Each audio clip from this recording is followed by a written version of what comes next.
Good morning, afternoon, or evening, depending where you are. Thank you for attending today, the GARE webinar on troubleshooting techniques for full genome sequencing of African swine fever. I'm going to start today by giving a small introduction talk about the current worldwide status of sequenced African swine fever isolates. I'm Dr. Douglas Gladue. I'm a senior scientist at Plum Island Animal Disease Center. I'm one of the scientific directors for the Global African Swine Fever Research Alliance, and I'm treasurer-elect for the World Society for Virology.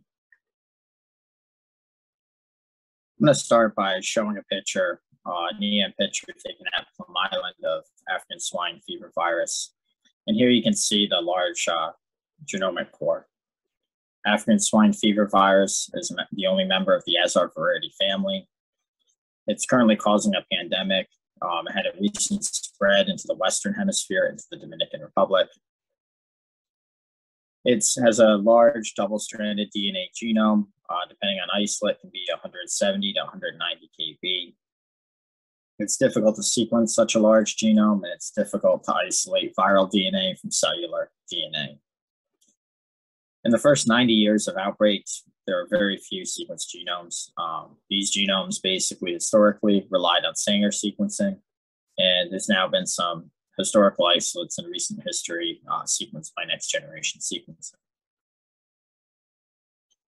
And historically, because it was so hard to sequence the whole genome, genotyping relied on essentially single gene sequencing. When we look at the history of African swine fever outbreaks since its initial discovery in 1921, they remained mostly in Africa. However, there were sporadic outbreaks with limited transmission between countries. Uncooked, undercooked pork products fed to pig, either from imported or illegal sources, caused outbreaks in Portugal, Spain, Italy, and Belgium. Raw pork waste, garbage at airport or shipping ports caused the outbreaks in Lisbon, Malta, and Sardinia. And during this time frame, there was still no full-length sequence of African swine fever. And that changed. In 1995, the first complete genome, BA71V, was sequenced. This was done by cloning of ASF fragments into plasmids using Sanger sequencing. Because we all know this was a very time-consuming, labor-intensive process. Because it was so intense to sequence the whole genome, very few other ASF genomes were sequenced over the next 10 years. When we look at what African swine fever looked like in 2005, it was endemic in Southern Africa with some outbreaks in Sardinia. Because it was mostly in Africa, it still wasn't a concern for the rest of the world. Around this time, though, next generation sequencing possibilities of ASF started to become affordable. And then in 2007, there was a single introduction into Georgia. And African swine fever quickly spread all the way north in Russia to all the way east into, or west into Poland. And as you can see, there was a lot of countries starting to become infected, and this started to increase interest in African swine fever and African swine fever sequencing in general.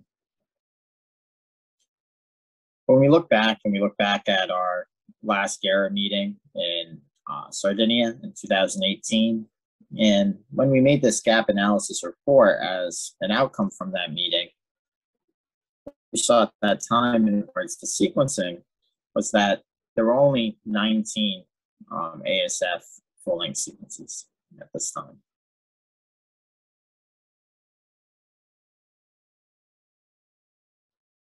And here, when we look at our table in this report, we can see that most of these sequences were sequenced based on the Sanger sequencing method that I talked about, but we were starting to see some next generation sequencing. And around this time, there were a few sequences that were done this way from Russia, Sardinia, the initial Georgia outbreak strain, and a couple of sequences from Kenya. However, also around this time, we all know that ASF was introduced into China in 2018, which was quickly spread among 6 provinces. And in the first month of ASF in China, there were 13 farms, 1,600 infected pigs. By mid-2019, there was 50% reduction in China's swine herd. And here we are in 2021, and ASF is still a problem in China. When we look at ASF outbreaks, this China outbreak quickly caused the spread to Mongolia, Vietnam, Cambodia, Hong Kong, North Korea, Laos, Philippines, Myanmar, Belgium, Timor-Leste, South Korea, Indonesia, and then in 2020, continued spreading to India, Papua New Guinea, Germany, and in 2021 into Malaysia, Dominican Republic, and Haiti. So when we look now at African swine fever, we can easily say that it is a worldwide problem. It's on both hemispheres and causing a pandemic in very large swine-producing countries.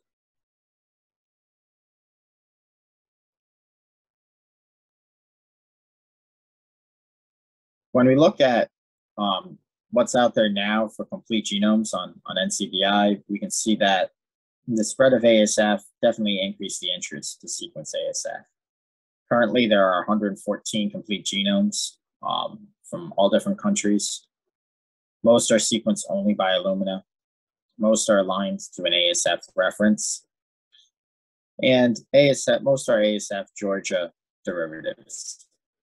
However, a lot of these sequences, at least when you look at them on NCBI or in the manuscripts, they're of unknown depth, unknown quality of reads. And this is something that's important to talk about. And I think in the next presentation by Dr. Forth, we're going to see some more information on this. But we had sequenced a lot of genomes as an ASF community between the initial 2007 and 2019 timeframe.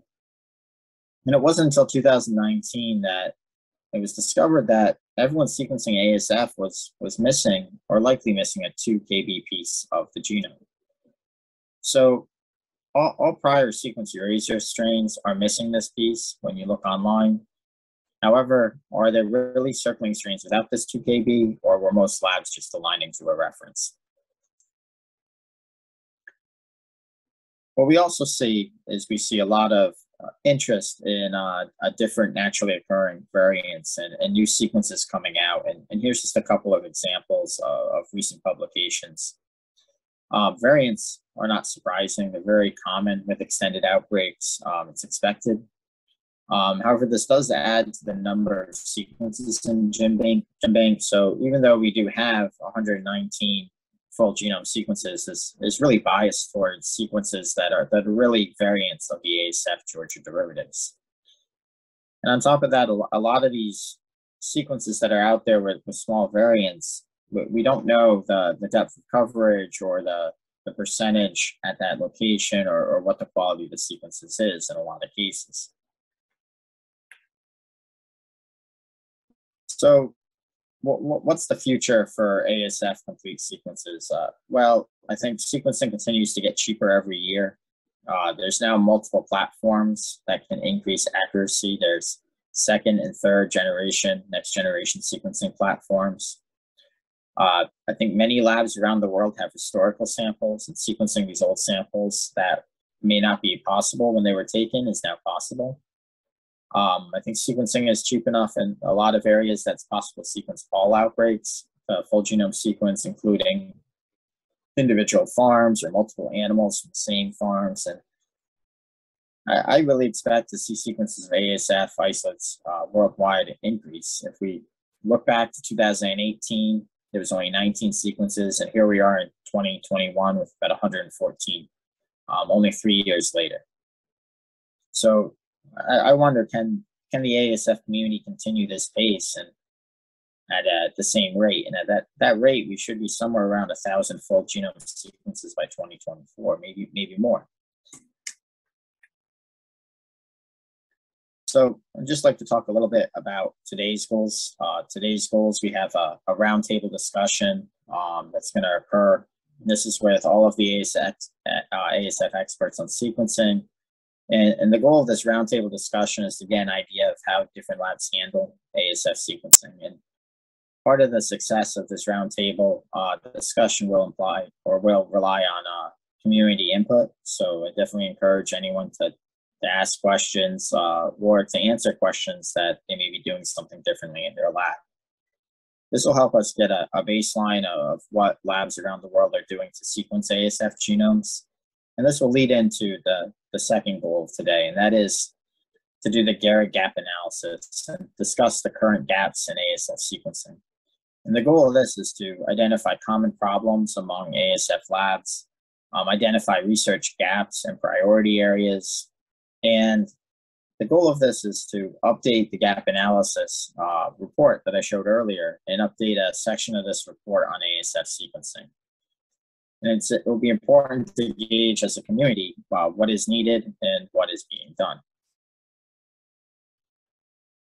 So the next talk is going to be from Dr. Jan Forth, and it's going to be on ASF whole genome sequencing on different platforms, pitfalls and solutions. Dr. Forth is a biologist by profession. He studied at the University of Greifswald and the focus on microbiology, virology, and genetics.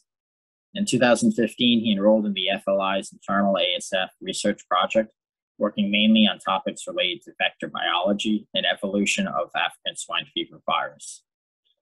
In 2018, he received his doctorate from the University of Greifswald with the title African Swine Fever Virus, Exploring Virus Evolution and Vector Dynamics.